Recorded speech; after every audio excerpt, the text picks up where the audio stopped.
So you've just been diagnosed with frozen shoulder. What can you do about it? How can we make ourselves more resistant to it in the future?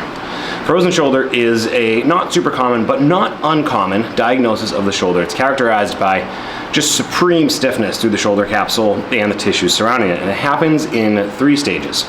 The first stage is what they call the freezing stage. And this is characterized by a lot of inflammation and pain. The second stage happens when that inflammation and pain causes us to immobilize the shoulder, sometimes consciously, sometimes unconsciously, to the point where as our body starts to repair itself, it lays down all this tissue and creates a lot of stiffness. And that leads us to the second stage, which is when it is actually frozen. The third stage is what they call the thawing stage. And this is when the pain and inflammation has largely subsided and you can start to move in the other direction and unfreeze it. Now, common misconception about frozen shoulder. You can't just release it. You're not just gonna crack it open one day and everything will be fine. Getting movement back, regaining your natural motion is going to take time. If you have a frozen shoulder, you'll likely end up in physical therapy for it, not at a gym like this. But fitness can be very helpful both in continuing post-rehab, but in helping to create a more resistant shoulder, one that can maintain its integrity and hopefully won't become frozen in the first place. Here are a couple things that we can be doing to help create that resistance. The first is to be making sure that we're managing our volume load. What that means is making sure we're managing how much work we're actually doing with that shoulder. A lot of times when frozen shoulders pop up or just a pain, an inflamed shoulder pops up, what'll happen is there will have been some life change or some workout change that will have caused lots of motion, lots of use at the shoulder.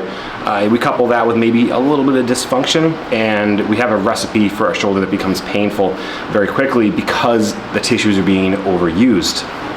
So managing volume load is really, really important. This means having a well thought out program when you're exercising. It also means paying attention to what you're doing outside of the gym that might be affecting your shoulder health. Most importantly, it means to back off when your shoulder starts to become inflamed and painful.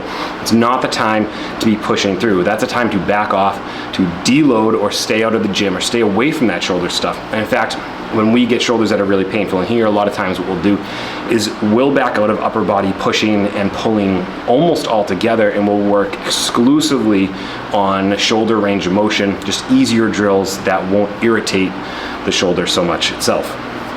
The second thing you can do is to pay attention to your core.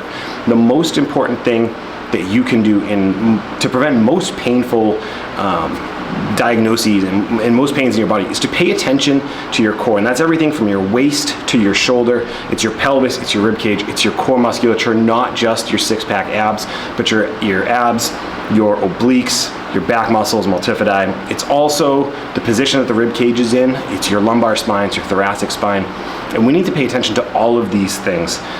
Keeping a neutral spine when we're lifting is very important, as well as continuing mobility work, especially for our thoracic spine, is really important for the shoulder itself because a well-positioned thoracic spine makes it easier for our shoulder blades to move correctly. And since our shoulder blades are like the T that our arm sits on, the arm being the golf ball, it's really important that the shoulder blade is moving with our arm, especially when we're doing things like overhead movements.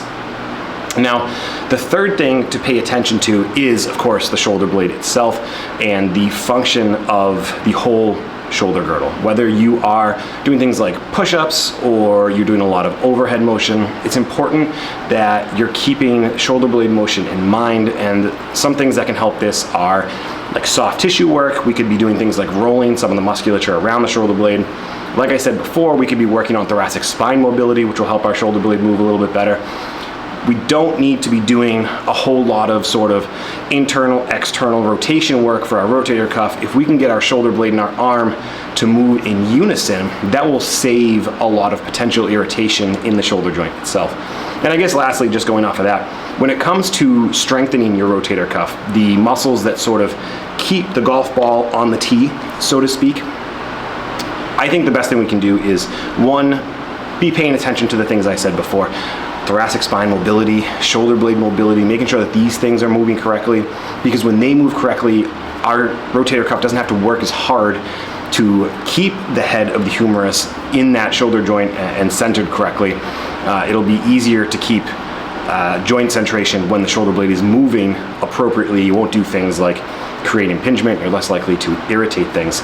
And so I do think the best way to attack this is to make sure that you are just simply using a well-balanced program, pushing, pulling, maybe horizontal, overhead if you have the capability, maintaining your mobility. And I think using a variety of implements is actually really is a really interesting way to keep your shoulder joint, not guessing, but keep it stimulated in a variety of different ways. Keep your rotator cuffs stimulated in a variety of different ways. Those are the types of things that we can do to prevent shoulder mobility and dysfunction problems in the future, and that's what helps build a more resistant shoulder to things like frozen shoulder. So when you get out of physical therapy after you're done, you can go back to the gym and you can attack these things with a mindset that you're going to try to prevent it from happening again. So like I said, try to manage your load. If it becomes inflamed and painful, especially if it's getting worse at night, it's a good time to back off. Give your shoulder a little bit of time to rest and actually recover. Make sure you're paying attention to your core, the integrity of your core, and that's all facets of it, not just your six-pack abs. That includes mobility of the thoracic spine, motion at the shoulder blade, because the shoulder blade is the T that the golf ball head of your femur sits on.